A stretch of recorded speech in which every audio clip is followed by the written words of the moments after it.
Welcome to Happily Ever Aftermath. The podcast where we discuss relationships in movies and our relationships with them. I'm Polina Grinville. And I'm Diana Skonnord. Hello, Diana. Polina, I was supposed to root for Stalin in this movie? I don't know.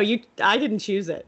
Oh, I mean, I'm sorry. I watch movies where I just think that I'm supposed to root for somebody. I think I'm watching movies wrong lately.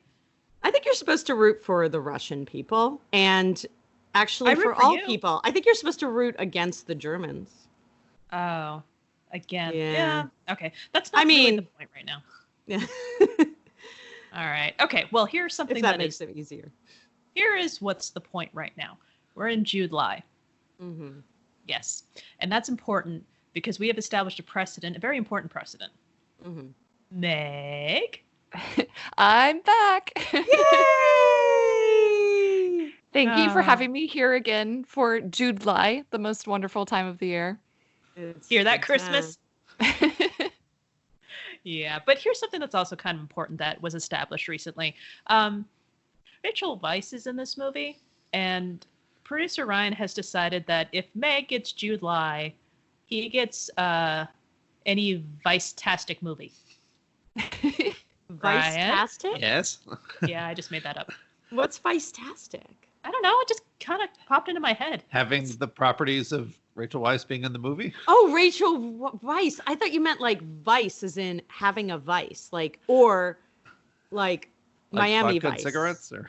Yeah, like either vodka and cigarettes or like Miami Vice. I was like, wait. But yes, I'm with you. If loving Jude Law and Rachel Weisz is wrong, I don't want to be right. Nobody does. Yes, with this being only the second example of that, it might seem a little early to call it a precedent, but it only takes 2 points to make a line, as they say. So yeah, but we have 3 points. Well, the same franchise doesn't really count. Yes, it does. Yeah. Okay. My podcast. Yeah, I as you know, I too share a deep love for Rachel Weisz. My love is shallow, but that's okay. But we now are discussing Enemy at the Gates. Yes. From 2001. Ryan, would you do the honors? Oh, sure. Enemy at the Gates tells a dramatized story of the real-life Russian sniper Vasily Zaitsev, played by Jude Law, as he defends the city of Stalingrad from the Germans in World War II. Commissar Danilov, played by Joseph Fiennes, befriends Vasily and turns him into an overnight celebrity of the war effort, placing him at the center of a morale-boosting propaganda campaign. But drama swirls around them when they cross paths with Tanya, played by Rachel Weisz, a brave and beautiful militiawoman who has a talent for translating German intelligence, but wants only to defend her home neighborhood. Meanwhile, Vasily contends with his self-doubt in the role of a hero, and a nemesis sniper sent by the German army with the sole mission of hunting him down, played by the wonderful Ed Harris. Well, that wonderful part was commentary. You have to let the listeners know. Ed Harris is wonderful. There you go. Ed Harris is wonderful. I think that's a fact. I'm not going to say that's, commentary. It allowed me to do a little bit of the cast. The aforementioned Jude Law, the aforementioned Ed Harris, the aforementioned Rachel Weisz, Joseph Fiennes, and Bob Hoskins, which kind of really surprised me. And I started making Mario references the whole time. And Ron Perlman is, he's Ron Perlman, no matter what. So, not bad. Definitely. Yeah. And so I think I should officially point out that, Ryan, this was your pick. Yes, this was my pick. Alrighty. Okay. This is an idea I've been sitting on ever since you were covering Gattaca, I think, and I was pondering what my favorite Jude Law movie was. That all comes around full circle. Yes. Wait, this is your favorite Jude Law movie? I think I would have to say so. Is there another one I should like better? I mean, hold on. Have you seen The Talented Mr. Ripley? I've been meaning to, actually. That's okay. I'll gladly concede it's probably a better movie objectively, but you know how it gets with those particular movies you have a history with. Oh, I wouldn't know anything about you that. wouldn't know, yeah. Curious. It's a thing sometimes. Yeah. Not at all. Please continue. Oh, about my history with the movie? Well, Meg, was that a satisfying answer? I mean, I find it deeply unsatisfying that this is your favorite Jude Law movie. Yeah, that's try not to be too judgmental. Each to their own. I will just say you have to see The Talented Mr. Ripley. It is such a good movie. Okay, it's a date. Also, Contagion favorite... is good. Sorry? Contagion is good. I haven't seen Contagion. Yeah. I probably, perhaps you can infer from this that there are plenty of Jude Law movies I haven't seen. So take favorite in a very subjective sense. But but I do totally get what you're saying about having a history, having nostalgia with the movie. So yes, I'm very interested to hear why this is your pick and why it stuck with you for so long. All right, sure. I saw this movie in the theaters during its release in 2001. I was still in high school at the time. I was 17 years old, like just a few months before I graduated, I think. And I went with a small group of male friends, like two or three of us, I think. I forget who exactly was there. But yeah, I guess it's the kind of movie that just resonates with that certain young man's at the time I considered myself like a little bit of a history buff and a little bit of a war buff, and this was being advertised as like a very serious war movie. It was kind of coming on the heels of Saving Private Ryan, which had come out a few years before, and sort of like set this benchmark for a serious war drama that shows like the grit and horror of war and all that. But it's also more of a genre movie than that. It still kind of has this like conventional hero's journey to it, where there's this protagonist who has to go through a little character development arc and defeat a villain. So it's for lack of a better word, a little bit more fun than like your 100% serious war movie. And like I said, just as a young man, there was a lot to sort of resonate with this sort of story of courage and duty and sort of like, for lack of a better word, the sort of like role of manliness of service against great adversity. So it was kind of like a satisfying wish fulfillment kind of story, and doesn't hurt that the guy gets the girl too. Yeah, and the girl is Rachel Weisz. Very enjoyable, and interestingly enough, it also I was also coming from this this was some months before I met Diana, so I was a single young man at the time, and we're going to get into more detail, I imagine, on how this like sort of resonated with my views on romantic relationships at the time. And I won't say that this is necessarily an example of how I was, but just sort of something for young single men, assuming that like, if you pine for the girl from afar and do her favors and stuff, eventually that will blossom into a romantic relationship on its own. And the Joseph Fiennes character, Danilov, provides more of like a negative role model in that sense. And that's something that kind of, I don't think I was like consciously registering that at the time that I saw it, but in hindsight, as I was watching it this week, kind of thought, oh yeah, that was maybe like kind of fitting in with my experiences in life. How like I and my friends, some of us were dating, some of us weren't, and kind of like first relationships for like very young people who are like having their first adult experiences in the world. Wow. So like, would you consider Joseph Fiennes' character to be like the Ducky of this movie?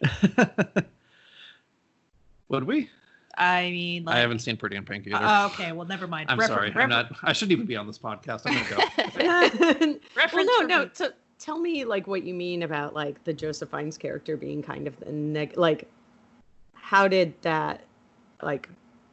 You said he's like the negative example. Like, what is it that makes him negative? Is it because he does do a lot of favors for her?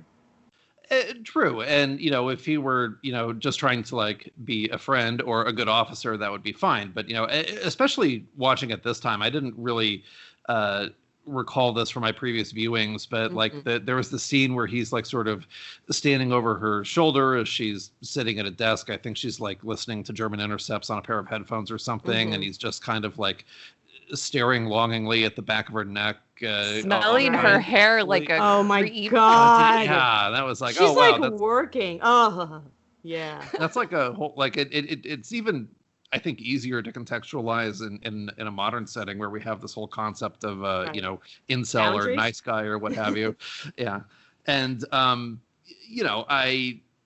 I don't think I was ever that bad as a teenager, but I was definitely very shy and, very reluctant to approach any girl I had any interest in. And, it's just like, oh, well, maybe if I, just sort of wait around some sort of situation will, develop organically. And of course, that's not how it works. Someone actually has to approach the other person. And eventually I waited around long enough for Diana to approach me. So that kind of worked out in the end. But So wait. So you mean to tell me when you got me that German-Russian translation job, you wanted to date me? I thought it'd be good for your college career too, but Oh yeah, I'm sure that just didn't happen to work out in your favor now, did it? Yeah. Also, it is. I mean, they did need translators. That is true.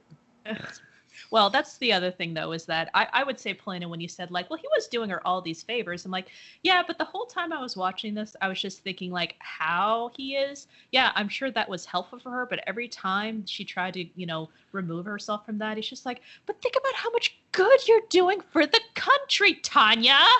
Well, this was actually, like, a problem, too. I mean, this is, like, in general, a lot of people did want to fight. And so, but you still did need these translators. Like, as an adult, I'm like, watching the movie, I would, I was like kind of struggling with that same thing. Like, is it, first off, I mean, one irritating thing is no one ever figures out that she's actually an amazing shot. Like, they kind of talk about it, but like, I don't know, that was a little annoying. Like, figure out if she really is or not.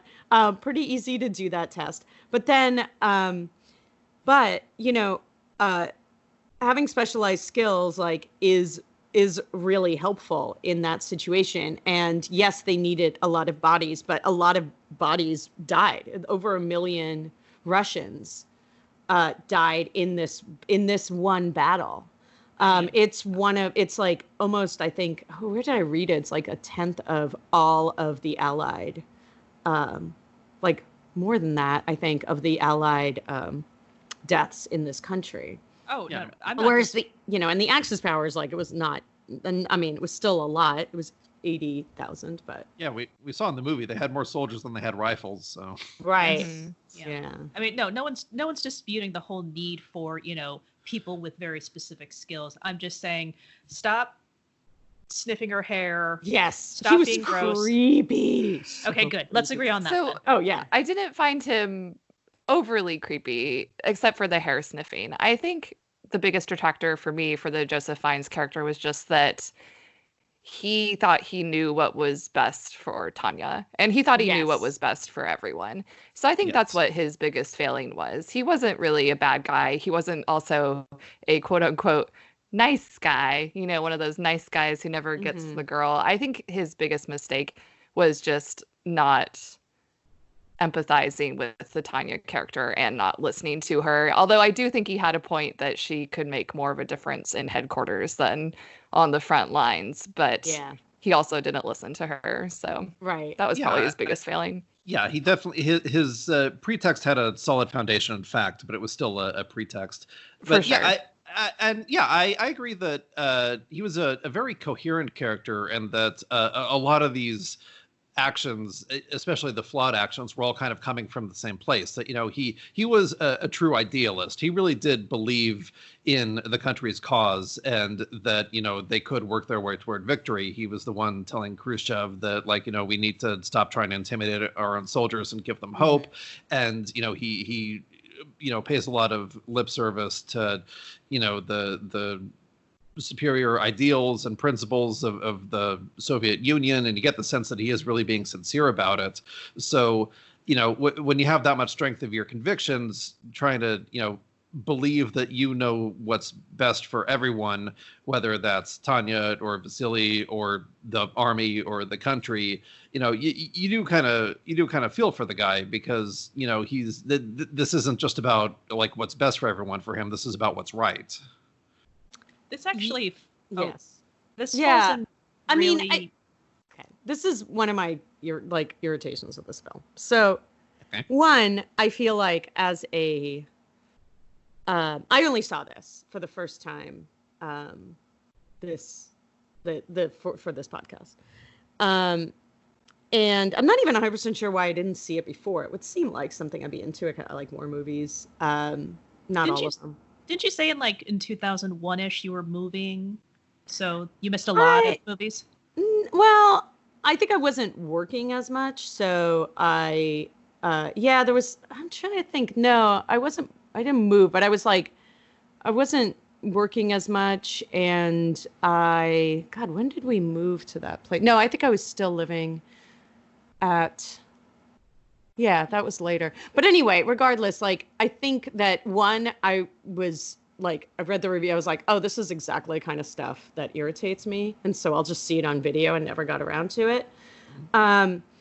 But also, frankly, I have this weird sensitivity to bad Russian accents, which thankfully was not an issue here. They didn't even try. They didn't try, but actually they did the way that Jude Law says things like Sasha versus the way Joseph Fiennes says Sasha, I thought was really good. I was like, that's the right way to say it. I'm proud.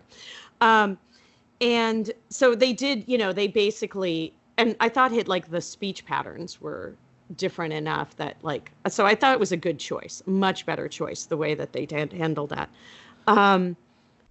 And I think that, but they miss actually a lot of the basic facts. So yeah, at this point, the siege of Leningrad has been going on for over a year.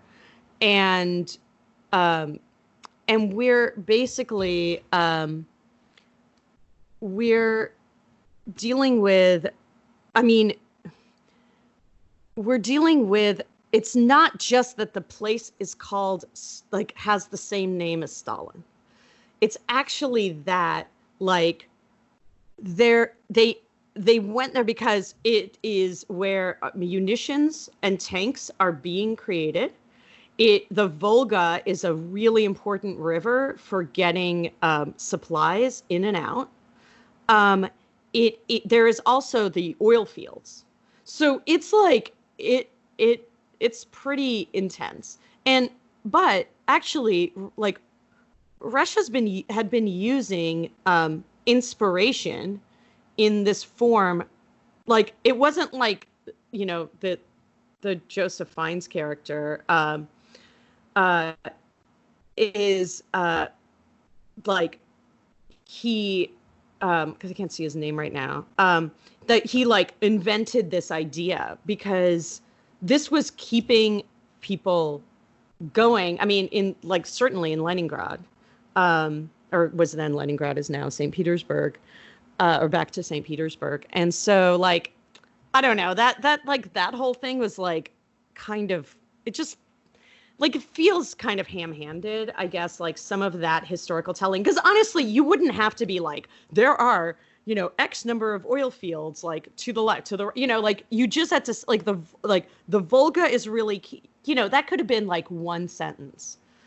And instead it's about they kind of made it about how Stalin was, it was just about the Stalin thing, which was a big part of it, right? Because symbolism is really important in war.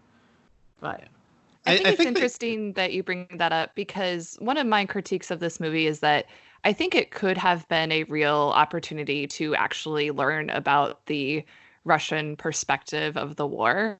Yeah. It is definitely an opportunity to tell this really Russian story. But I think it really failed on that front because, as we mentioned, they didn't even attempt Russian accents, which, good or bad, I think ultimately it's probably good that we just got their native accents, a bunch of English people, instead of them attempting poor Russian accents. So maybe that's better in execution. But then it's maybe let's take a step back and ask, well, why didn't we get actual Russian actors, perhaps? Right. And it just felt like English pantomime of a Russian culture. So I don't feel like I came away from this movie actually learning anything about the Battle of Stalingrad. It makes me actually question, especially if it is based on a real historical figure, how much of this is fact or fiction. And I honestly couldn't tell you just from watching this movie. Yeah. And like, I mean, Vasily he was a hero. Like, that was real. I remember as a kid, like, learning about him. And I think that also, he didn't just like, he was actually a clerk, and he was actually like an office worker not office worker, but he was doing like financial stuff. He was and I forget exactly what he was doing, but he was actually like, he wasn't just some like recruit from the Urals, right? I mean, that's a big part of the story, is basically making anybody a hero. But, you would think that like, but he volunteered to go to Stalingrad, and he wanted to be on the force. You would think that conversation, that would be interesting for them, the two of them, to have together, right? It's like, where do I do the most good? Like that would have been an example. But yeah, definitely that. I agree with you. I felt like, it was like Sasha, like they just kept being like, the farmer from the Urals, it's like, okay, I get it.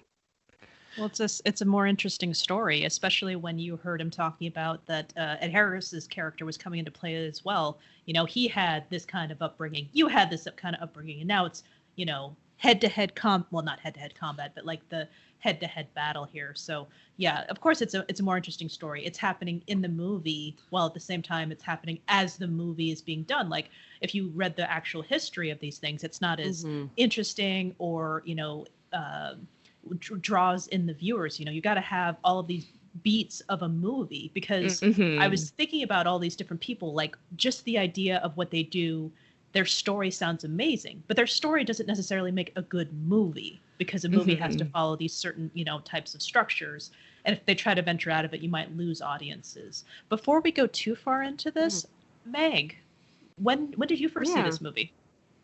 I had seen this movie previously. I saw it in college a couple of years after its theater debut. So I want to say probably 2003, 2004. Rented it from, the local video store on VHS.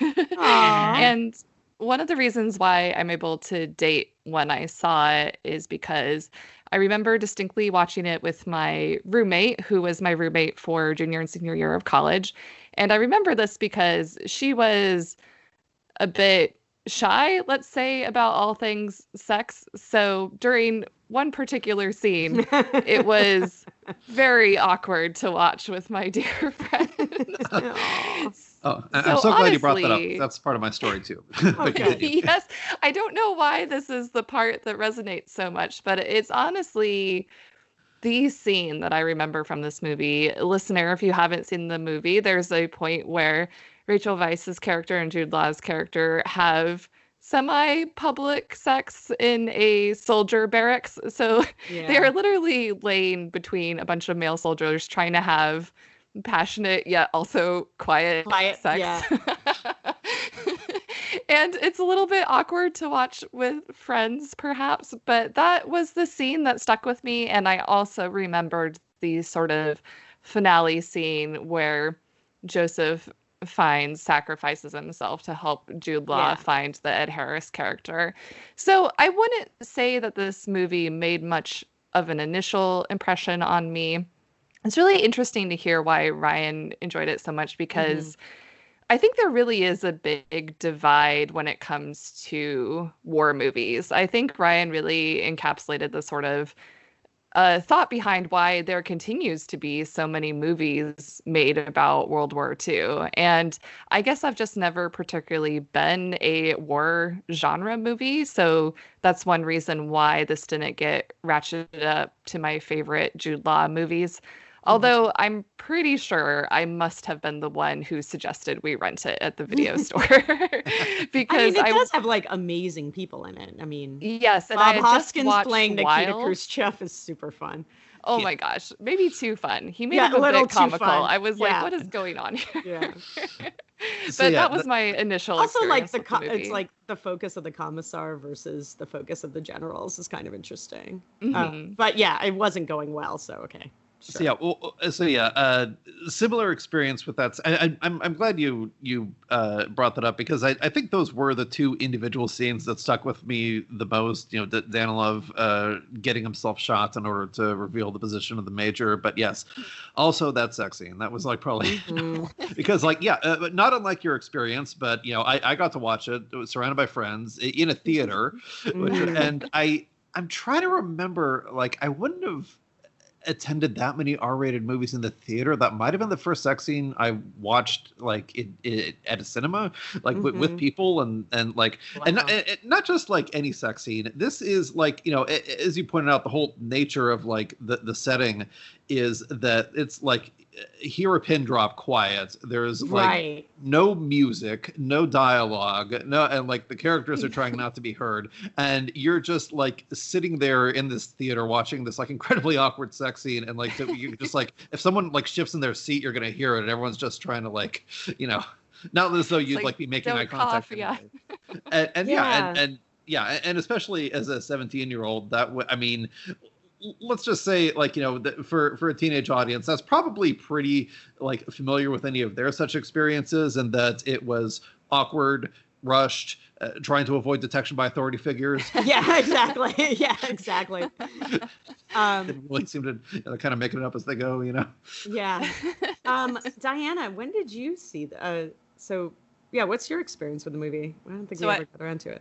I think this is the important part to once again remind our listeners that Meg has stolen my notes. And I should also point out that I was not said roommate of Meg's who was, you know, watching this horrified at the person who had suggested this movie, but instead replaced Meg with Ryan. And was it early on in your relationship, or at which point? I would say it was the first year of our relationship. First year, maybe second year. So if I remember correctly, you already owned this on DVD. I had it on DVD, yes. This was your suggestion. You're like, hey, Enemy at the Gates. And I'm just looking at that. I'm just like, okay. War movie, sniper duel.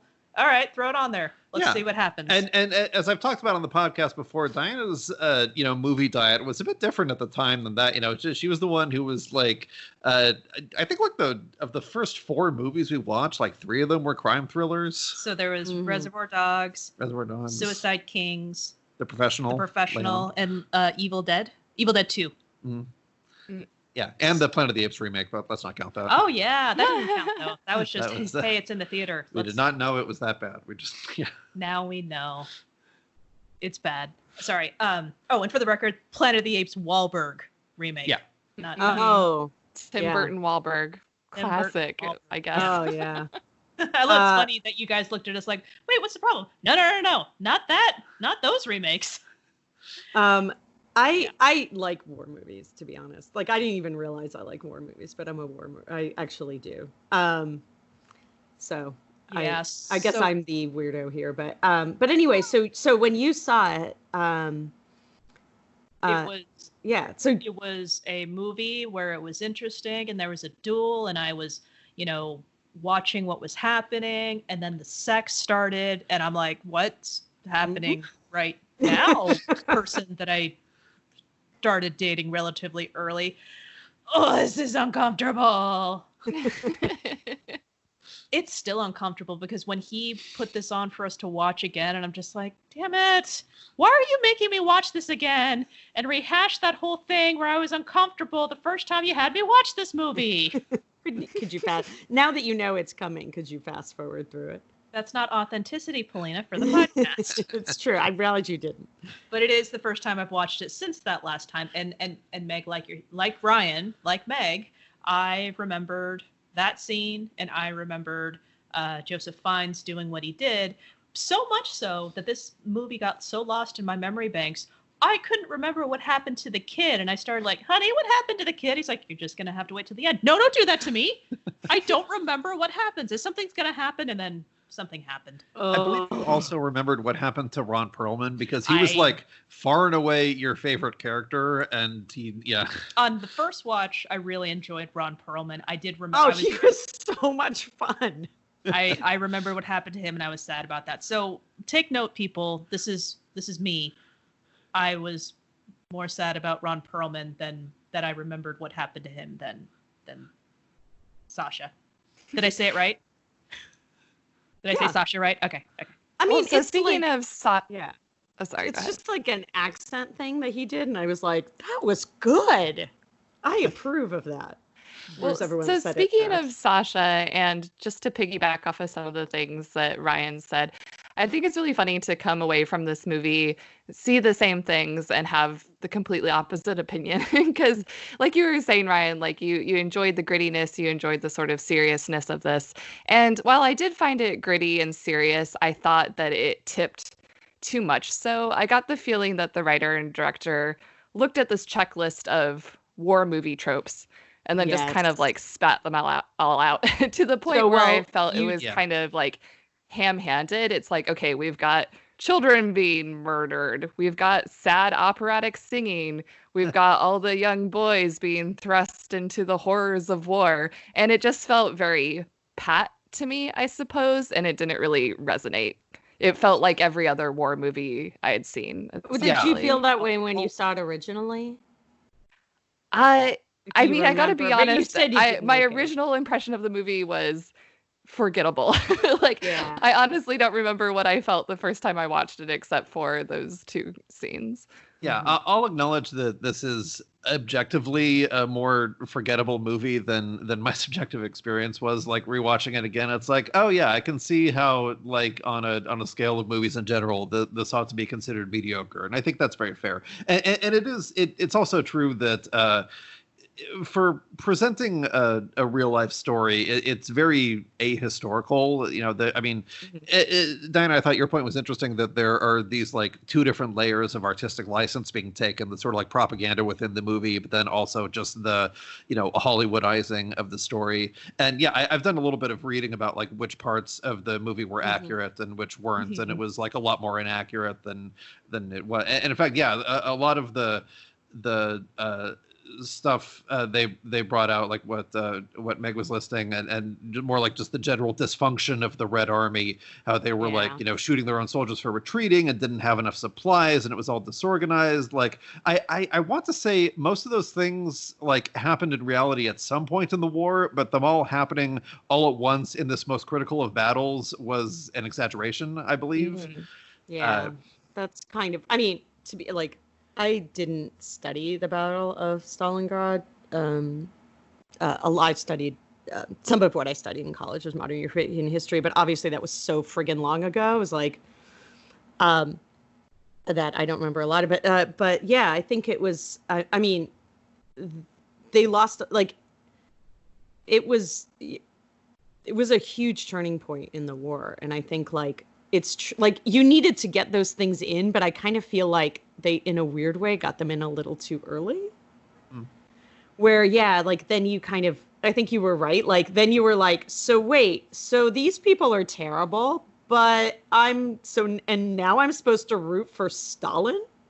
Like I think, but I guess, I don't know. This is just my war movie. Then actually I want to ask Ryan a lot more questions, but I feel like, this is maybe a really good example of why sticking a romance in a war movie takes up time that could be covered, could make it could make the story more interesting.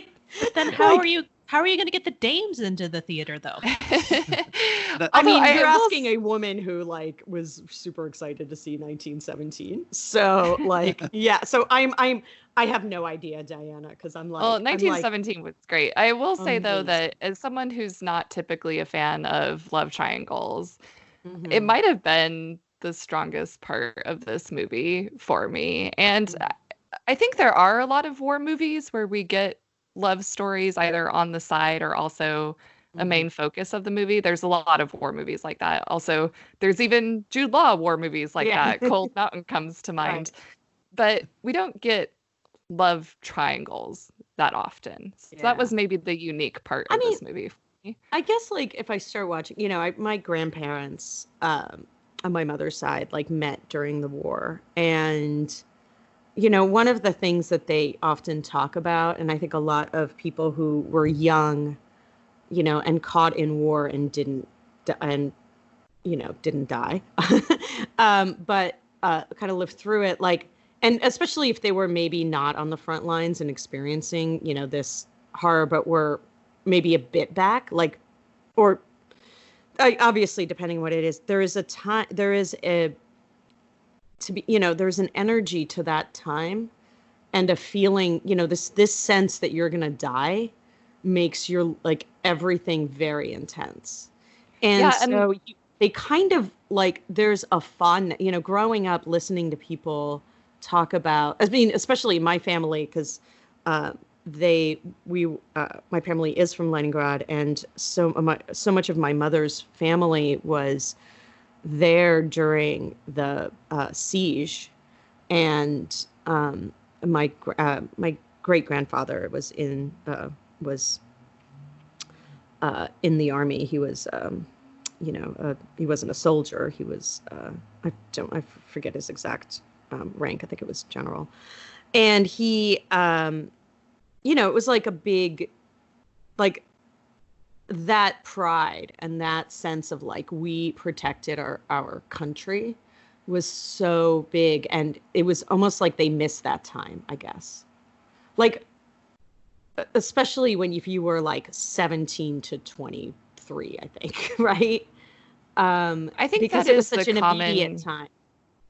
I think that is the more common tension in a romance in a war movie, is that the tension is that the couple is separated, right? That they have to go on doing their part for their country during the war while apart from their lover, and just hoping that that person comes home to them, essentially. Whereas in this movie, they are all together and they're all on the front lines together. So I think that's an interesting twist to the love story / war movie. And that's kind of how like I dealt with that scene of them like having sex, basically, like, because they weren't even barracks where they were. I just want to be clear, they weren't separated. They're literally just like, there's a bunch of people sleeping on the floor, on maybe not the ground, but it wasn't like they all had individual pallets that were like separated with inches. They were like literally just all kind of, if they like, rolled over the wrong way, they would have gone right into a dude,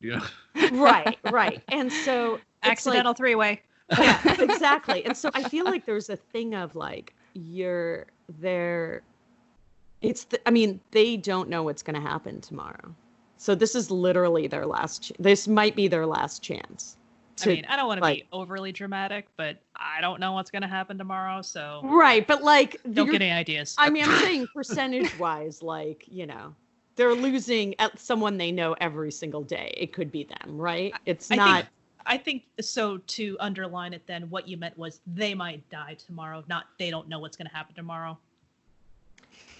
Yes. Well, with their lack of social distancing during their lovemaking, it's even more dangerous. Yeah, that's the other thing. I'm like, those people are. Oh wait, no, this is 19. Someone started coughing in that scene, and I was like, oh god.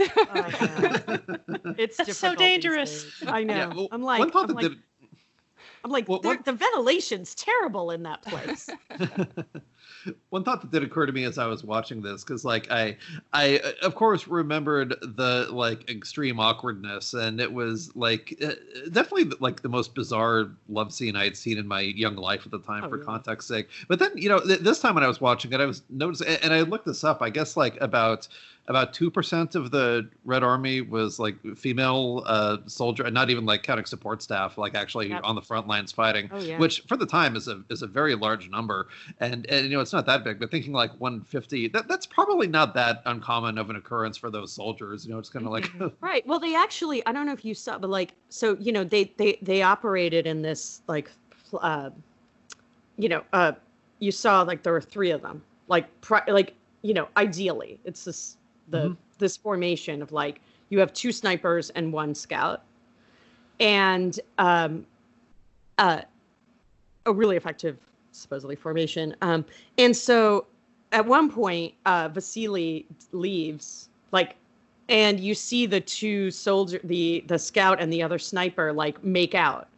Right. And for a second, I was like, this is interesting, because, you know, even now, I mean, like, obviously Russian society is quite homophobic, famously now, but I was like, and then I was like, oh, I was like, this is kind of interesting. This is an interesting choice. And I went back, I was like, oh, it's a woman.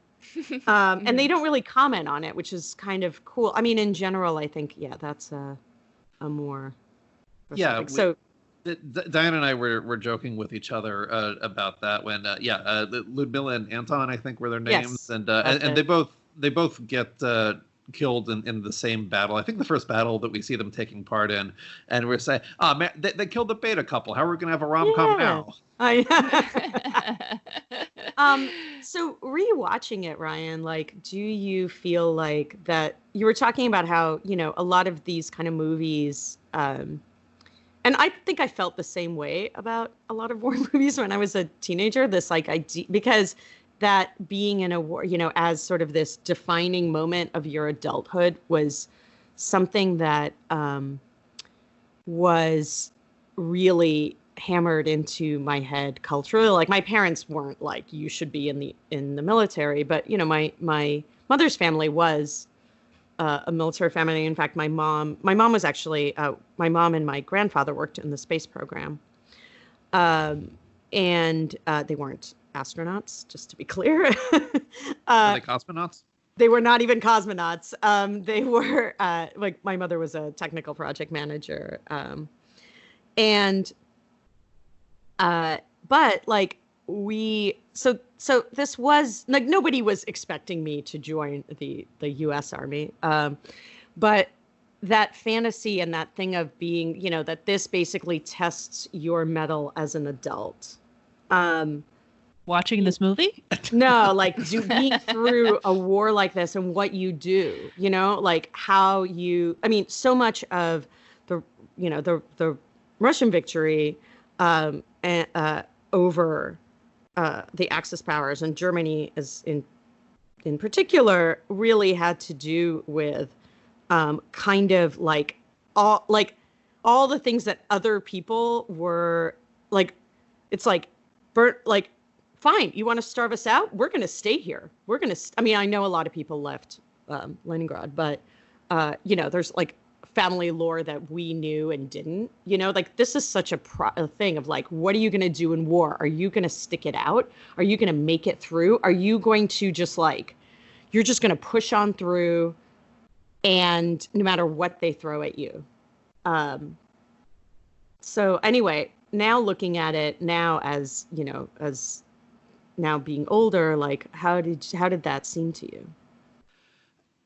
Yeah, the contrast between those two experiences of watching the movie is interesting because, yeah, I mean, I certainly didn't watch it as a young man and like entertain any fantasies of like joining the military or even, you know, just defending at home, because like, you know, I think part of what makes that story kind of kind of interesting is that it's not even about like, well, this was mentioned earlier, there's no decision to volunteer or someone like sitting at home grappling with like, oh, do I want to serve in the army or not? It's like, as the title implies, the battle comes to their doorstep, and right. You know, Tanya's whole involvement is about like, she's fighting in her own neighborhood. She's, you know, defending. She's defending her city and her people. Yeah. Yeah. And yeah. So yeah, I mean, I you know, there was still a certain attraction of, like I said, rising to adversity. But I think I was maybe, you know, if I was envisioning myself in a role in that kind of situation, I probably saw myself more as like Tanya or Danilov, you know, serving the effort with their writing skills or their translating skills, and actually like going out and shooting people would be more reserved for, you know, when I'm playing Call of Duty games. Well, but still, that you're, you know, you would stay in a city that is, you know, dangerous, or you're being starved to death, you know, like, yeah, that was kind of thing. I mean, at the time, that was like such an alien concept, especially since it was like pre 9/11, very shortly pre 9/11 by like less than a year, interestingly enough. But yeah, I mean, watching it now, we're, certainly nothing compared to World War II, but we are living in times where, certain with like the pandemic and certain kinds of like physical danger and civil unrest are, happening like in our immediate environments. And, they're, again, not to like draw an unfair comparison with like invading Nazis, but there is a certain amount of like, be brave, show fortitude, do the right thing by your fellow citizens. And, it took on a certain poignancy, feeling like, adversity coming to your doorstep, the enemy at the gates. It's like, I can. I'd like to think that if it ever came to like real danger, I would maybe, find a bit more courage than I would have expected myself in the past. I would imagine the only people who are at our gates right now are the delivery people, and our dog is definitely barking at the enemy. He is ready to serve. Well, I mean, with all that discussion about like war and politics and, what to do when you're, trying to put yourself into a position of facing your own death, I think it's important to ask this question when it comes to these two lovebirds. I'm going to start with you, Ryan. Okay. When do you think they fell in love? Well, some of the essential themes here have actually already been touched on, which I'm glad I wasn't the only person picking up on it. But the scene that I really latched onto was the one immediately before that one scene where the soldiers are partying and they're in this like sort of converted underground barracks. And the line that I took note of was all these people here know they're going to die, so each night they make it back, it's a bonus. Yeah. And I feel like their attraction for each other and the opportunity to move forward, let's say romantically or physically, as was the case there, kind of came about as that was motivated by fear of loss and this inherent uncertainty. And, in that context, it also makes a ton of sense why Vasily and Danilov, of course, would be latching on to Tanya as, of course, both of these people are very attractive, and not just in the sense of being played by, Hollywood celebrities, although that too, but also like sort of like, socially attractive in that, Vasily is this celebrity and a hero, and, Tanya is one of the only women around, but also like this very talented. But more important than that, on a deeper level, we see that Tanya as a character has very little trouble holding on to her sense of optimism and courage. So, it makes sense that these men around her would be latching onto her as this like symbol of everything that's good in life or good in Russia and everything that they're fighting for. And that's especially interesting if we compare it to Danilov's arc, how he starts off as this like highly principled believer. And as he faces more and more adversity, he sort of like loses his faith, loses his sense of conviction. And there's a very sharp, that's like one of the key differences between him and Tanya, and maybe why Tanya never really like, reciprocated his affections, is that, Tanya keeps her pluck all the way through, So yeah, I think that was, I read that as sort of like this crystallizing moment where they sort of realize what they're seeing in each other. Mm-hmm. I take full responsibility for having the guy with 18 pages of notes go first. Did I ruin everyone else's answers? No, I'm sorry. it's great. I loved it. No, then we could just say, what Ryan said. Yeah. No, that's an interesting point there. Oh, okay. So when they were boning, got it. All right. It's a little Hollywood trick of screenwriting. They have the characters bone, so they're in love. Mm-hmm. Yeah, it's a weird little thing. Oh, is that a war movie trope that I miss? Okay. Yeah, war movies in particular. Although, I imagine there might not be a ton of variety in our answers, just because, like, there's not that many scenes in this movie that are dedicated to building the romance as opposed to all of the other plot threads that are going on. So I might actually disagree. There was a lot more romance in this movie that I remember. Just based off of just like not just their interactions, but just like how one of you had mentioned, sorry for, much like forgetting a lot of this movie back in my younger years. I forgot who actually said this in the podcast, but like this movie is very like ham-handed in that rewatching it, I saw a lot more of just the whole like blatant, like Joseph Fiennes being the arch villain of just like, I'm going to send him off into a place that I know is going to be overrun and then she'll be with me forever. Ha ha ha. It's not said blatantly, but I'm just like, wow, you're really sending your brother out into, war that full well because you're just so pissed off that she doesn't love you, you jackass. Yeah. Oh, wow. That really just flew out of me, didn't it? Okay. Woo, sorry about that. And he talks about it later too. Like he basically says like, wow, I thought, we're trying to build a society where nobody, is envious. And there's someone is always going to have something that you want. And especially because he keeps pulling these power moves. It's kind of interesting. Because he had the power to do it. Yeah. I will say that one difference between first watch and second watch was that I remembered the love triangle being more equitable than it actually was. I remember Joseph Fiennes being a more empathetic character. Actually, upon rewatching it, I honestly couldn't remember who the sex scene was between. I remembered it was Tanya and one of the guys, and I also couldn't exactly... Yeah, I sure hoped it was Jude Law. And I couldn't remember who lived or who died. So I would say that I misremembered that. Upon watching it again, it's pretty blatant who we're supposed to root for in this love triangle. And Commissar Danilov is... You're never really rooting for him. And like you said, Diana, he does get quite mustache twisty. He essentially is like, if I can't have her, no one can. He's very petty. He's very jealous. And yeah, it was not as equal as I had remembered the love. Yeah, it's kind of amazing there. But I'll use that as an opportunity to say, Meg, when do you think they fell in love? The Jude Law and Rachel Weisz's character. I think I do have to kind of piggyback on what Ryan was saying, that I do think that the lovemaking scene was sort of the kind of obvious expression of them actually loving each other.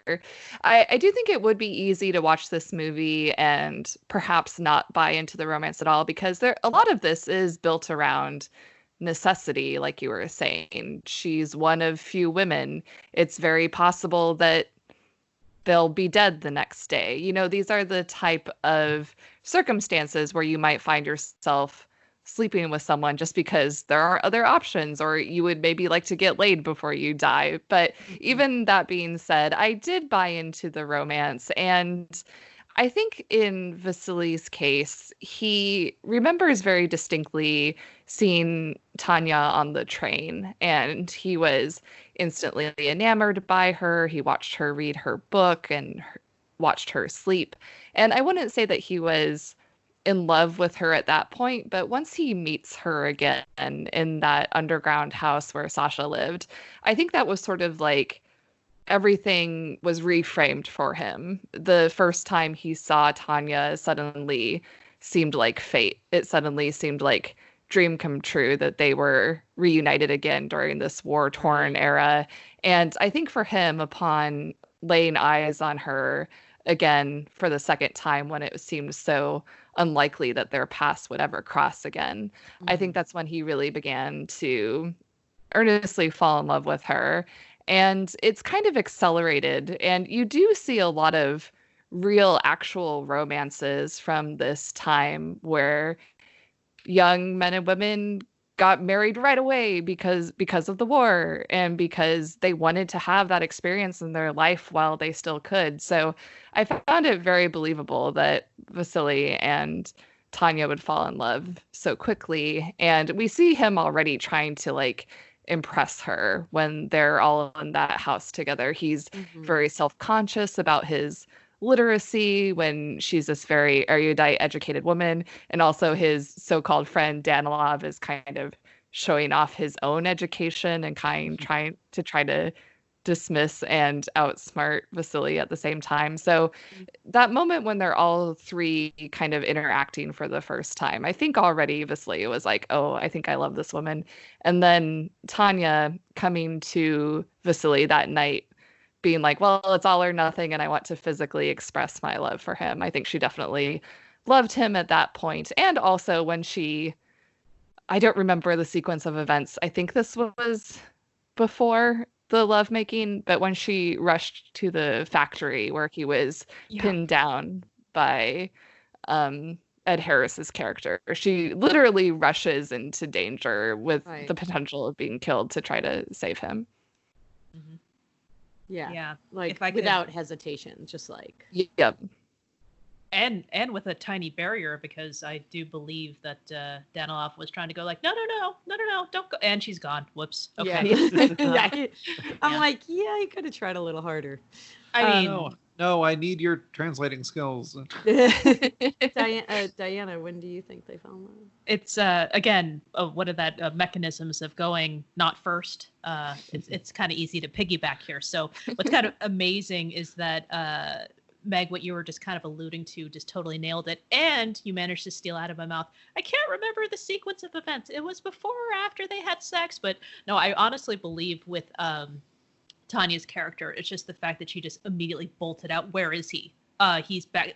You know, she was a cloud of smoke. She was gone. She grabs her gun. She goes through that whole thing. And she sees the danger of it. And we're talking about a master marksman out there, you know, pinning down her love, and it's just without even thinking about it, it was there, it was happening. So I think I agree with you there that was the moment. And you kind of categorized what was happening in the beginning. You know, Vasily sees her on the train, and when they meet each other again, he even says like, you were there and you were reading, and I swear he said like, I didn't dare, you know, try to speak to you or you know, even look like he was looking at her. So when they reunite, I agree with you. It's that part where he's writing letters, and there's this, you know, trying to show off between Danilov, just like, you know, okay, so it's THE, tehe, the.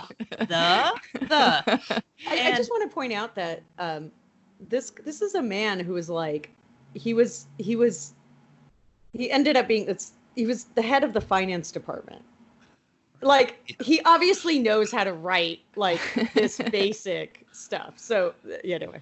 Well, I mean, they had set him up to where he's just like, okay, how do I spell that one? And it was the larger word, so I'll give him credit. So, of course, when there's a woman to impress in there, it magically becomes even more, you know, look at me, be smarter than this person here. But I think the second his chin went up to say, and I'm going to quote this directly from the movie, dude, come on. Yeah, I know how to spell that one. Yeah, I know how to spell cat, or like. It was at that moment though that there is this relationship between him and Danilov, in that they are brothers and they've gone through something amazing, and they have saved each other's lives, you know, through that first scene together. And it's at that point where he's like, no, I know we have this relationship, but you're embarrassing me in front of her. And I think that's when he knew. He also knows it's on purpose. Like, I think he picks up on that. Like, halfway through. At that moment, he's like, this isn't how we usually operate, so... Yeah, I find that to actually be a pretty successful scene, because I think it really illustrates how opposite Danilov and Vasily really are. Because even though they're both good guys, like, Danilov is very motivated by station and being recognized for his contributions, and he wants to show off, he wants to show his education, whereas Vasily is very humble, and he's trying to sort of downplay his own role in the war and being like, I'm not a hero, I'm just contributing. So even just in that one scene, the interplay between all the characters, we have this three-way dynamic established in just a couple of minutes. Yeah, because he actually, I mean, he kind of has a relatively sophisticated understanding of the difference between his role as as sort of a morale boost and his very, very specific role as a sniper. Like, he hasn't internalized it. He doesn't think he's great, but he understands. So he's not like, I hate this. He doesn't love it, but he understands the importance of it, of that role. And he understands, you know, like, He's the Mockingjay. I know. Yeah, like, he's not like, oh yeah, I'm amazing. He understands that people need to think he's amazing, but they also understand that he is a man, and that, he can separate those. He doesn't feel like his hero status defines him. He's just like trying to do a job, which I thought, Well, I would say by the end of the movie, he couldn't separate it anymore. That's why he said, I'm done. I just want to fight. The end. Mm-hmm. Yes, So, exactly. yeah, So that was kind of, that's interesting. So I actually think that there was a little bit of love at first sight. They saw each other at different times. Which at first sight? I mean, so obviously, so when he sees her for the first time, he's on a very, very uncomfortable packed transport train, and Bart? It's very chaotic. What? Bart? Yeah, exactly. Except no seats. And basically, I will say that if I saw this movie when I was a teenager, I would have like been so all over this, because the idea of a man who sees me reading and falls in love with me, I was like, that was my equivalent of the like, I want, people. If I just do something nice for someone, I'm like, that is my natural state. It was especially then, just sitting with a book. So, I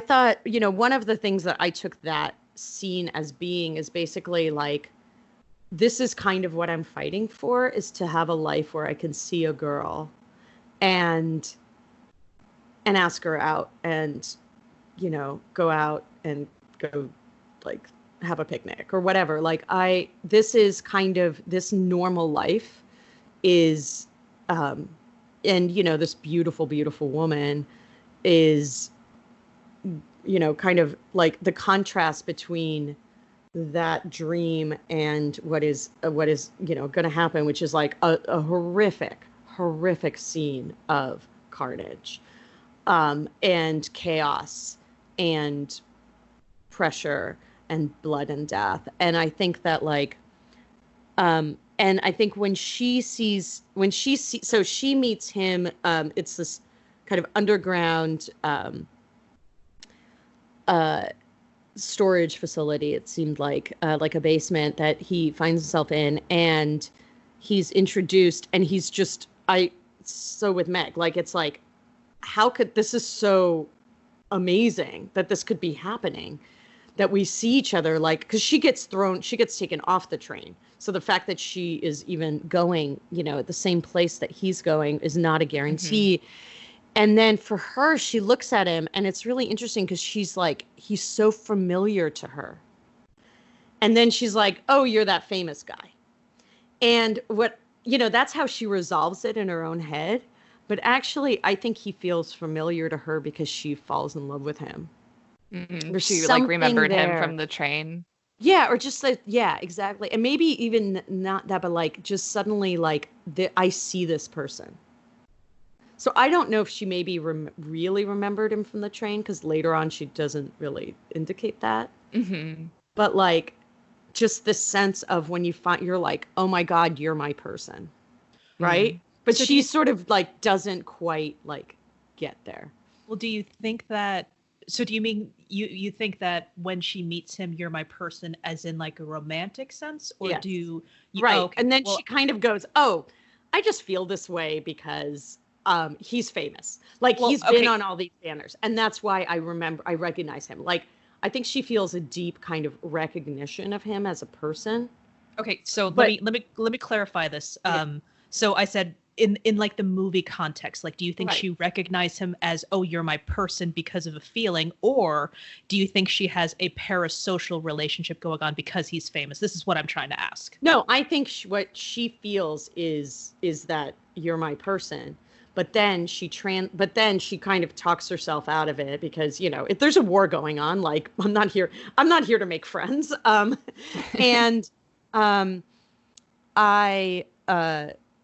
here to keep my friends alive. So this is after they meet again? Yeah, like when they meet in the for the second, she sees him him for the second time. I think what she does though in her head is go, oh, okay, the reason I'm having this sudden flash of recognition is because I like this guy's famous, so that's why. Like, and kind of talks herself out of it. And then I agree with with you guys that the second, the time that she, when they actually, kind of crash together physically is when that night they kind of fall in love, because it's like that is one nice thing about the relationship. It's really based on their respect for each other's, kind of, skills and personalities. It's not just like it, you're cute. I'm going to let the record show that I did not say that their moment was when they boned. Thank you. You agreed with Ryan, not me. All righty. Okay, so that was pretty deep, but now I want to know what happens next. Hold on one second, Ryan. I know you got this look in your eyes. What? Mm-hmm. What look?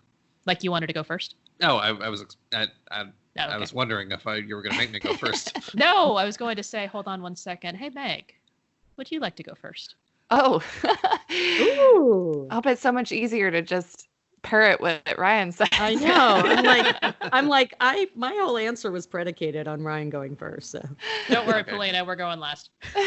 Okay, I'll go first, but I'll make it kind of brief. What's interesting about trying to determine what happens to this couple after the movie is that it is based on real people. So I couldn't help but look up what actually happened to these two folks in real life. So what I learned, and this is strictly from Wikipedia, I am not an historian about these two people, but apparently, according to both of them, yes, they were lovers during the war, and they were separated at some point, and Tanya was led to believe that he had died from wounds following an explosion.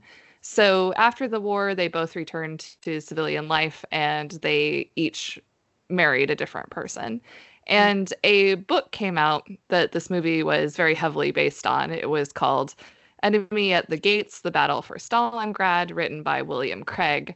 And in the late 60s, William Craig interviewed Vasily and Tanya. He interviewed Vasily first.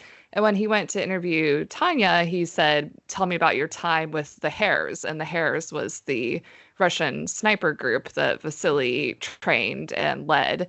And she essentially said, how did you know about the Hares and that I was with them? And William Craig said, oh, Vasily told me. And that was when she learned that he, in fact, had not died. And an excerpt from the book said that, quote, only in 1969 did Tanya learn that Vasily had recovered and married someone else. The news stunned her, for she still loved him, end quote. So, yeah, so I found that quite moving.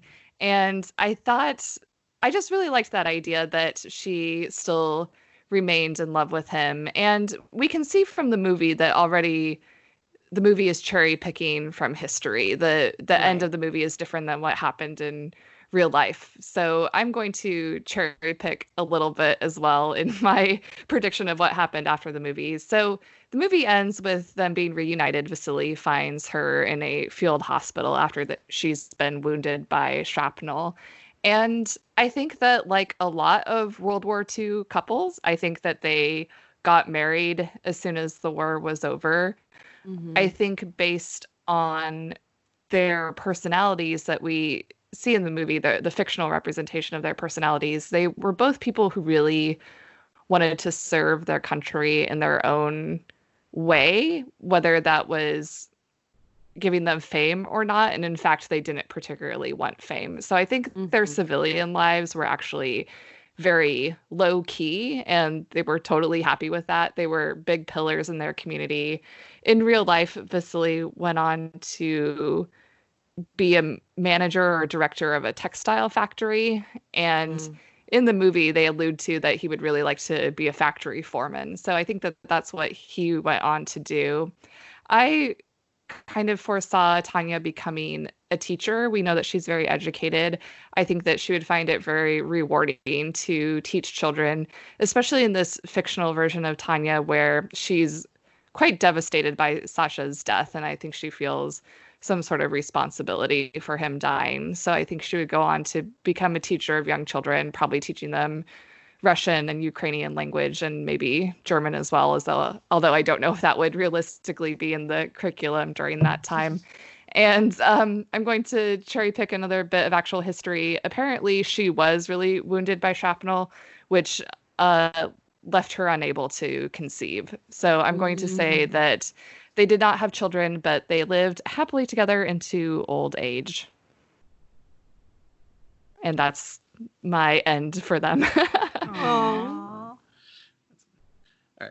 Such a nice ending to a horrific movie that we just watched. The movie was horrific, not the war. The movie, no. I mean, the war was, yeah. The war wasn't horrific. Yeah. And thank you so much for that historical context, because I also was interested in trying to scrape together some information about how well this lined up with history, and I think I found some of the same information that you did, but not in so much detail. And just while we're on that tangent, also I thought it was interesting the storyline about the sniper's duel with Major Koenig. Apparently, that was described in the book Enemy at the Gates, but that was like not really put together with a lot of historical rigor. And it at some point later was discovered that. Even though I believe the author believed it to be true at the time, but it was later discovered that that was actually just an invention of the propaganda campaign, that like the Russians had invented this sort of nemesis, like, oh, this elite German soldier whose only purpose is to duel with Zaitsev, but he's going to beat him. And like, did not actually happen, apparently. Or did it? Or did it? It does seem like it was apocryphal, ultimately. Well, yeah, I mean, it's funny it because definitely makes it. I'm glad that there was that in the movie, like, because it's such a great, like, watching Ed Harris like in those scenes is so much fun. So, he has the steely blue eyes of a killer for sure. But yeah, it's funny that it like so well serves the like narrativizing of it, and it's like, well, yeah, the same thing that makes it a good movie is what made a good propaganda. So what are you gonna do? So you mean to tell me that this was a historically inaccurate movie where Ed Harris was a part of someone's imagination? So it is. He is supposed to be a real person, but I think that it's that I thought that detail was really interesting too. Like, because if anyone else got that reference that I just made, please get us at Twitter. Contact at HEAMCast.com. But let me use this as an opportunity for Ryan to go on about Ed Harris and also tell us what he thinks happens next. Not to Ed Harris's character. Well, I think Ed Harris's ghost meets a lovely woman. No, okay. Played by Jennifer Connelly. My answer is going to be pretty similar to Meg's, I think. Although I'm going strictly by like the fictional version of the characters who were reunited in the final scene, but yeah, I do see them getting married shortly after the war ends, not just because that's sort of the thing to do in that generation, but certainly they had this great momentum of the building of the relationship and wanting to hold on to one another. And I guess I'm maybe a little bit pessimistic about how that relationship works out in the long run, just because that this is. I mean, part of my general heuristic for when I'm listening to this podcast and playing the game at home is like, how well do the circumstances of whatever dramatic story is like, carrying the arc of the movie, how well is that going to line up with, the real length of a relationship, the domestic life, and like how well do their personalities mesh? And I guess the answer is pretty well, because as you said, these are both people with a really strong sense of duty. I think they're going to be devoted to one another as a couple, but also if their initial attraction was built so much on this highly urgent set of circumstances, that initial thrill is the kind of thing that every couple learns is not going to carry them out through the rest of their lives. But yeah, I mean, I see fairly tranquil domestic existence for them. And, considering that they're going to be living in communist Russia through a certain amount of economic hardship and the Cold War, it helps that, they both enjoy a lot of status. And I think we saw in the closing titles about how Vasily was showered in all these medals and stuff. Mm-hmm. So they can probably live a fairly modestly privileged life and not have to deal with much more hardship, which is nice, because I feel like, you deal with that much hardship in your youth, you do earn a certain amount of license for, living in comfort. And, so yeah, and I definitely think they would stay married, regardless of how their personalities work together in domestic life. I mean, I don't know how prevalent divorce would have been in that society anyway. I'm guessing not very much, but again, they have a strong sense of duty to each other. And shrapnel wounds aside, I do see them wanting children. We can see in the family that Tanya is staying with, Sacha and his mother. That's something that they want. Did I say it well? I don't know.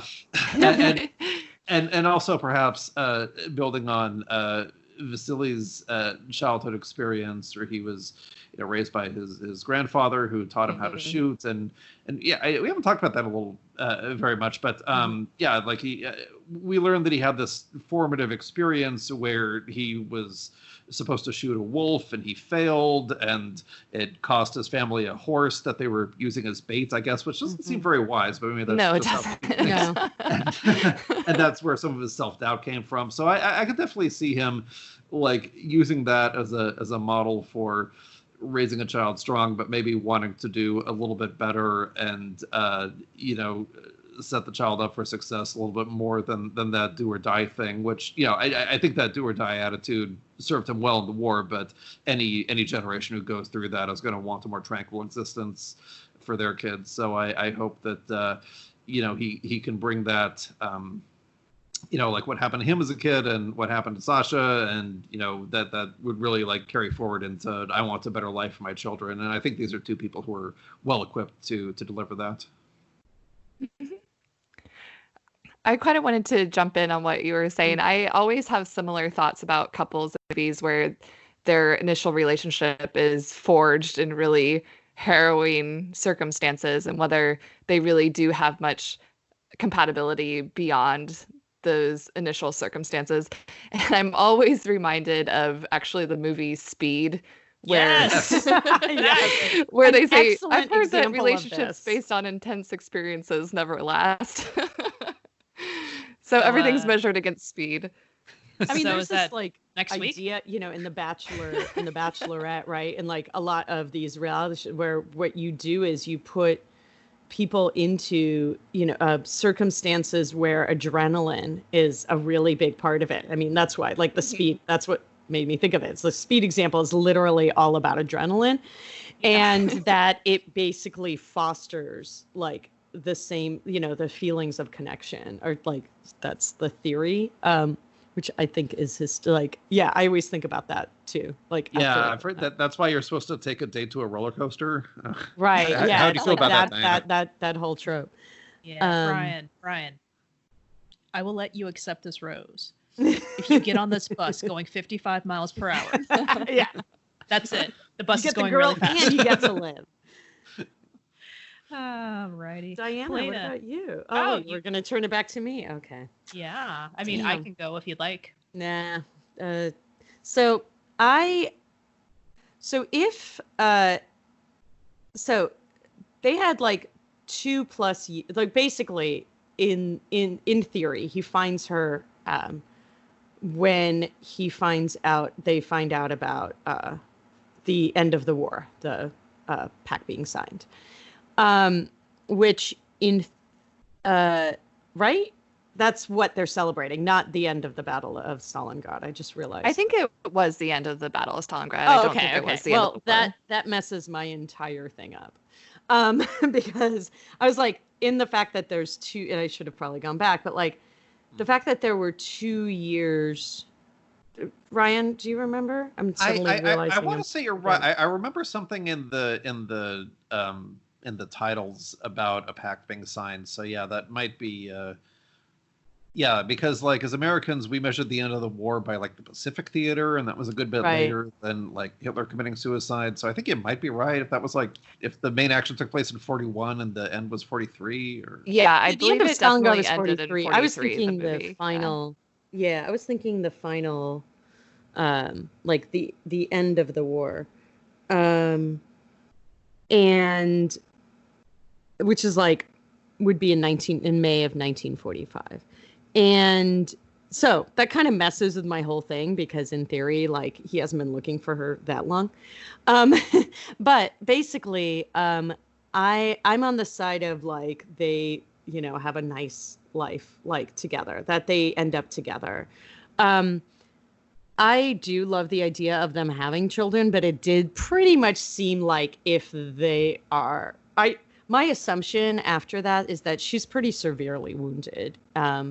And that, she doesn't like jump up like a spring chicken and then become like, a marathon runner. Or, a tennis star or whatever. I don't know why my brain went there. I imagine, I think that like, I kind of go back and forth between like, if they are so culturally different, then maybe this wouldn't work. But, but if you look at what he was, actually was like, because basically in the movie, he's this like uneducated peasant from the Urals, and like, obviously not in real life. Then it sort of is one of those, marriages. I mean, they're in that I think maybe wouldn't be as peaceful. Like in kind of what I would like to have happen is that they live this wonderful life in Kiev, and she gets to, go back to like studying and teaching. I imagine her actually teaching at the university level. And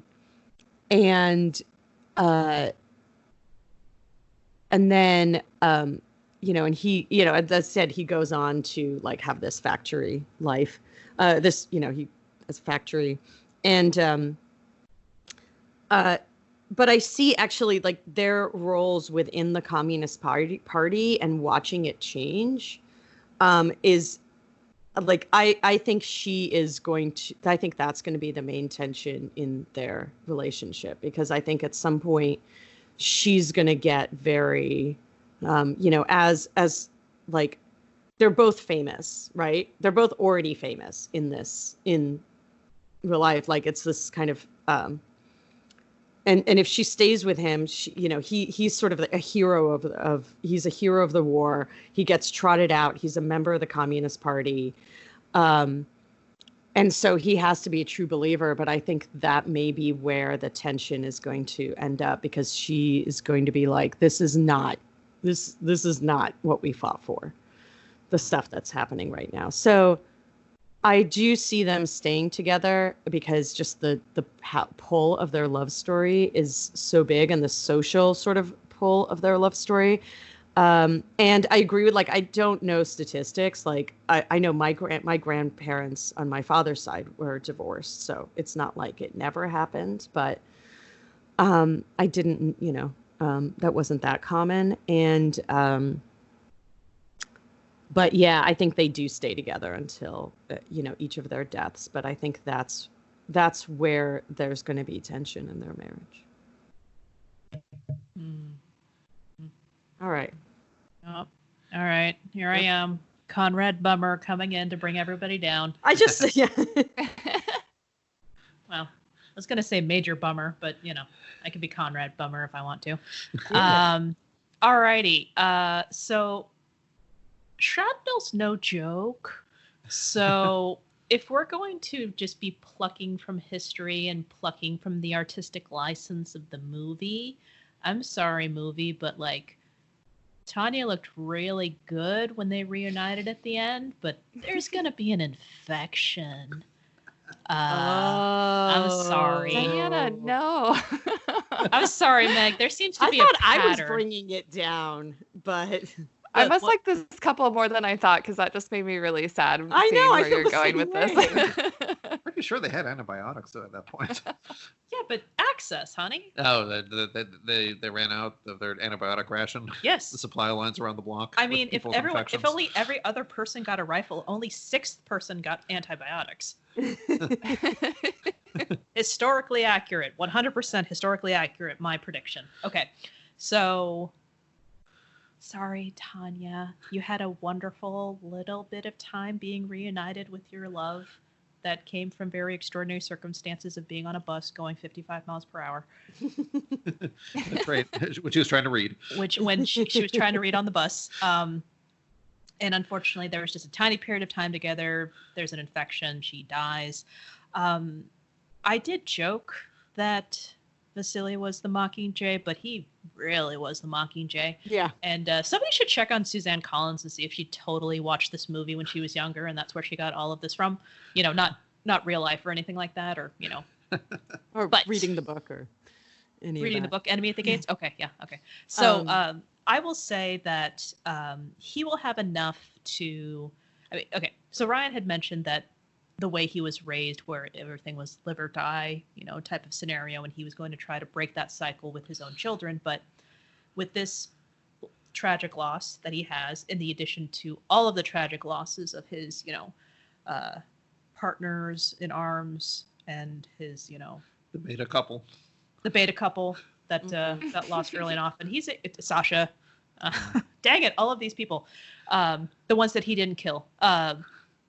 He is going to go through this period of, I want to be away from it. But he will acknowledge the fact that he can't just, even though he comes from a poor background, he also doesn't want to, like, you know, starve in obscurity. So he is able to take a little bit of, we'll say, the riches of his fame, and he'll go back to the Urals. And that's where he'll be.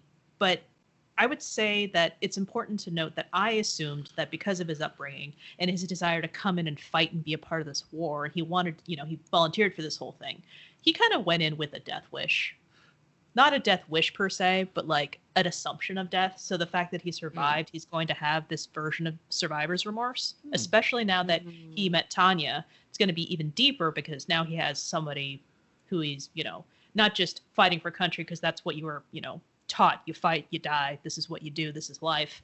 But now there was this kind of beacon of light with him. So what he's going to do is, where he came from, he's going to expand himself outwards to as far as the community as he can get, because I don't know what the Urals are. I just assume it's just like the suburbs. No, I'm kidding. It's not. They're not suburban. I know. Yeah. I was moderately joking. Yeah. But I'm going to assume that if it's like a small, if it's just its own separate area, then he will expand outward to the neighboring communities. And he is going to learn all of the languages that Tanya knew. And he's going to become an educator of those around him. As a way to honor her, but at the same time try to be that father figure that Ryan was saying, but not with his own children. So Vigilante linguist. Yeah. Oh, or Tanya. She's with Ron Perlman now. I love it. Yeah, they're having a great time. I love this idea of him being the this like linguistic sort of hero. I like that really. I just the idea of a linguist as a hero is like very satisfying to me. And I want to see that movie. The Urals are a rather large mountain range, and so did they get Wi-Fi? I'm sure. Yes, I'm sure they do, but maybe not through the whole thing. But yeah, and I do like this idea too of him traveling, through the country that way, rather than this like very kind of quotidian existence of, I'm going to be a factory supervisor now. It's very nice. Well, facts aren't as much fun as, our storytelling. So, I agree. But Meg, I latched onto your idea of Tanya being a teacher. I'm just like, well, you know what? Silly will be a teacher in my version. Nice. Being Being a factory worker is a noble role for the glorious communist state. So That's true. But he's not a worker, to be fair. He's a supervisor. Yeah, anyway. Screw the workers. Yeah, exactly. So I thought you would bum me out, but actually, despite the fact that she dies, I just find this whole thing. I find your answer to be the most positive and delightful. It was an infection, Polina, and I'm trying really hard to bum you out even further. I just came up with a new ending on the fly sitting here. So they go on to have children, and all those children become the fictional Russians in the movie Red Dawn, and they invade America. Whoa.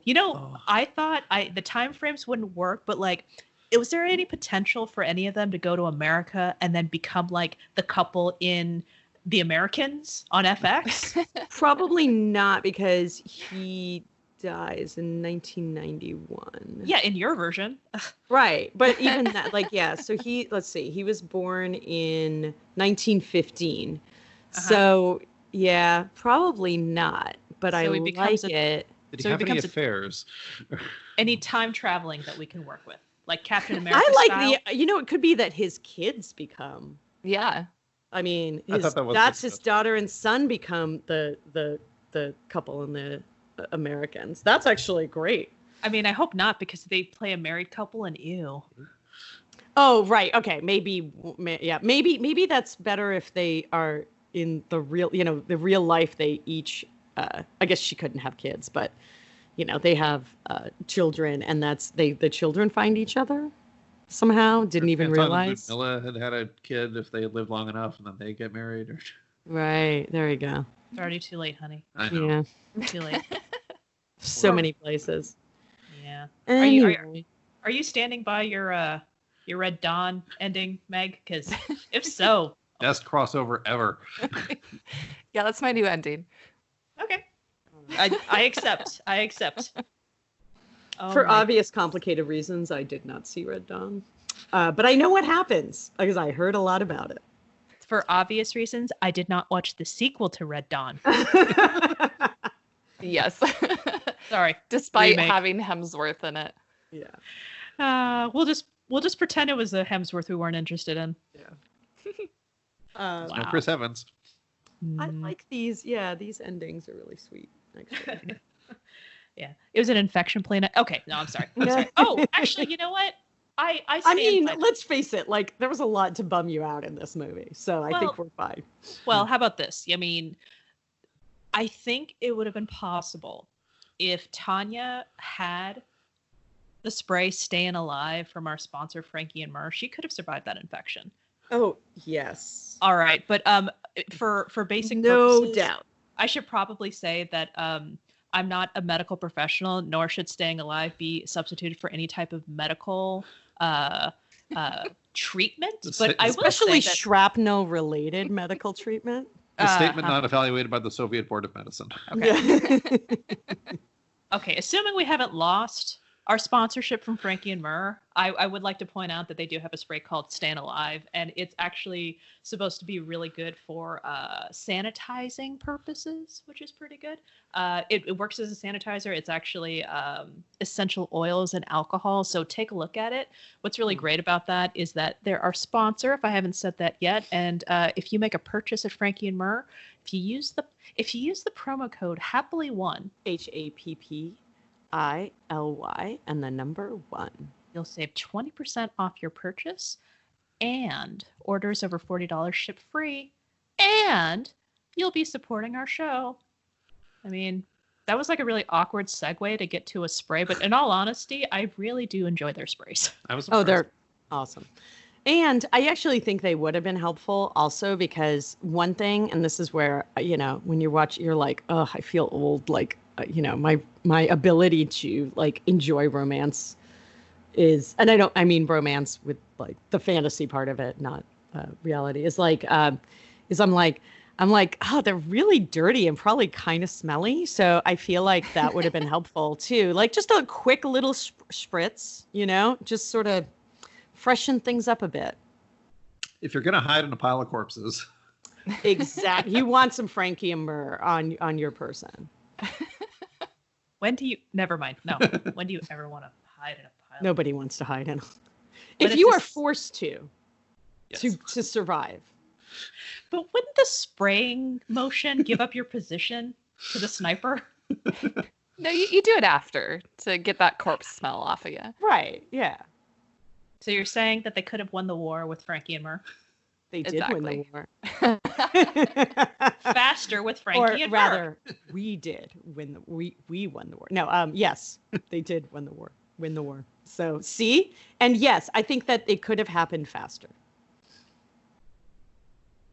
If you have comments about what you think about this movie, our awkward sponsor readings, or anything else you want to share with us, you can get a hold of us at Twitter at HEAMCast. HEAMCAST. We're on Facebook at Happily Ever Aftermath. Oh, and don't forget we're on Instagram at HEAMCast as well. We are. Wow, that's kind of Find us everywhere. We're everywhere. Meg, I want to hear about how our listeners can find your amazing podcast and your amazing writings. And I would love to tell you. So I co-host the Indoorswomen podcast. It's a pop culture podcast with a positive spin. We chat about movies like this one, books, TV shows, and other fandom stuff that we love. Plus, we play silly games and we give recommendations every episode. And I also technically still co-host a Pod Appétit, a Bon Appetit Fancast, where we recap Bon Appetit's YouTube content and recreate their dishes. However, the time that we're recording this, Bon Appetit is a little bit of a dumpster fire at the moment. Mm-hmm. So Pod Appetit is currently on hiatus. If and when Bon Appetit gets their crap back together, then maybe our podcast will return, hopefully. Looking forward to a brighter future as far as that goes. Anyway, I also write things. I have a murder mystery novel called Red Tea. And as of recording, I just finished the first draft of my next novel. So hopefully that'll be out in, I don't know, a couple of years. Keep your eyes out, I guess. But you can find me on Twitter at Meg Writes Words, or I have a website, megmezeske.com. That's MEGMEZESKE. Yeah. Ryan, how about yourself? Well, I'm also on Twitter. You can find me retweeting HEAMCast and various other things. And I don't host any of my own podcasts, but I was invited to appear on a card gaming podcast called The Misplay a couple months ago. You can check out my episode there if the content isn't too esoteric for you. It is. It was a nice interview, though. Yes. Oh, yes, indeed. Alrighty. Okay. So, Polina. Thanks again for having me on, you guys. Jude-Ly is a wonderful, or Jude-Ly, I mean, is a wonderful tradition, and I'm so happy to partake with y'all. It's one of my favorites. And thank you for last time. Yeah, and thank you for letting me inflict this movie on all of you. I've been looking forward to this opportunity since last Jude-Ly, and I'm so glad it all came together.